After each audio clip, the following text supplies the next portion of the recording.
मनपा नायक मध्ये आपलं स्वागत आहे। आपण वडगाव शिरीतील सैनिक वाडीमध्ये आहोत आणि तुम्ही सैनिक वाडीची अवस्था बघू शकता की येण्या जाण्यासाठी रस्ता पण नाही, संपूर्ण चिखल आणि ड्रेनेजचं पाणी आहे, बाथरूमचं वगैरे टॉयलेटचं पाणी आहे। आणि आपण स्थानिक नागरिकांकडून जाणून घेऊयात की काय प्रश्न आहे नेमका आणि काय त्रास आहे तुम्हाला या बाबत।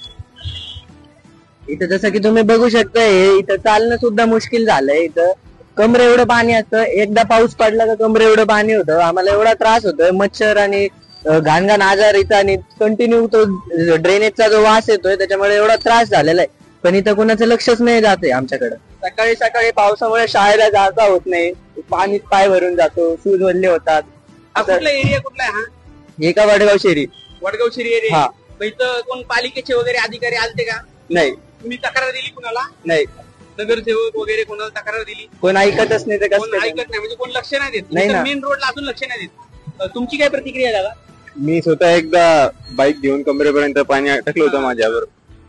खूप खूप खराब दुर्दशा होते, याबद्दल काहीतरी